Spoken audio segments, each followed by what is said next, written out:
Hello, nice to meet you. Hello, Lauren. It's so good to talk to you. I'm a great admirer of your work. Oh, thank you. Thank you. And finally, season 2 of The Witcher is here. I understand it was a very difficult season to film, right? It was. And the word finally is correct. I mean, this is a full 2 years since we premiered season 1. And I have to be honest, I went through sort of dark nights of the soul during the process thinking, are we ever going to be able to finish this? And if we do, is anyone even going to care anymore? Is anyone going to remember what this Witcher show is about? And I think that's why this season is so exciting to me, because the fan response has been great. The reviews are wonderful. Everyone seems so excited to delve back into this world again, and I cannot wait. Of course, Henry Cavill is the center of this story, but you have lots of new characters in this season that, I don't know, like humanize Geralt a little bit. I want to ask you especially about Vesemir and Nivelin. Why did you choose Kim Bodnia and Kristofer Hivju? So I love that you ask about Kim Bodnia. Vesemir is one of my favorite parts of the season, but that character does not exist without Kim's bringing him to life. And it was a very difficult role to cast because Vesemir has to both be capable of horrible things. You know, we know from the books and from our anime prequel that, this is a man who puts small boys up to trials of the grasses, and many of them don't survive, and the ones that do are mutated into witchers, and he has to be capable of that. But he also has to have really great warmth and empathy about him. You need to understand, you use the word humanize, and I think that's really wonderful. You need to understand the human parts of them and what is causing them to keep moving forward. And for Vesemir especially, that trauma of the past, and for him what Ciri represents, which is hope for the future. And Kim was able to give us both. He is a character that is so innately likable. You root for him, even when you question some of his decisions. If it were your child, we'd be going crazy to figure it out. Kim, Kristofer, good day to you guys, and welcome to Pop Corner. Thank you so much. Hello. It is good to have you guys on The Witcher season 2. 2 new characters, by the way. Let's start with you, Kim. Let's talk about Vesemir. How did you construct this character? Because the similarity with the video game is amazing. Yeah, and you're totally right. I personally took a lot from the games. I loved it when it came out, and I appreciate what they've been doing, showing the small video films between the character interact with each other. So I was stealing from all of that, and Henry is a big fan of that. So I was studying it. So yeah, you're totally right. It is, my character is totally taken out from the games. Witches are dying, and all of those boys suffering will have been for nothing. We care about you. And I care about all of you. Kristofer, you're not stranger to this fantastic and magical worlds, and now you're playing Nivelin, a really lovable monster with a sad story. How did you prepare for a role like that, to become this creature?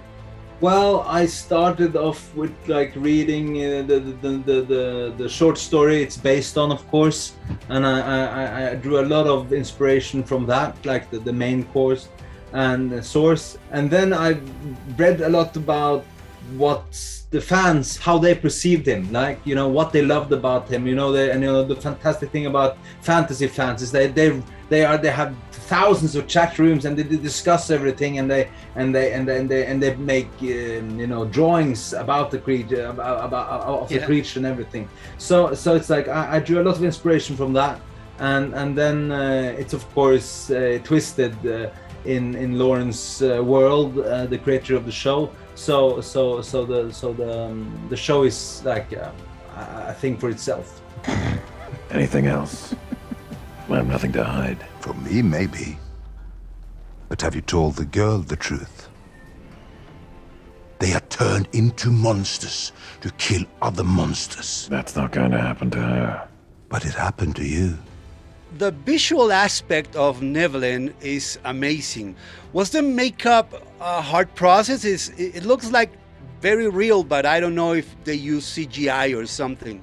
Well, it's real, and that's the fantastic thing. So it's a full-on suit, created around my body. So it's I had 7 people around me at all times to make the suit work in all kind of aspects, and the only CGI element of the creature is my face, and it's like dots in my face. So they did a tremendously great job recreating what I did on the day. So it feels, when I look into the creature's eyes, I see my eyes, and that's just fantastically done.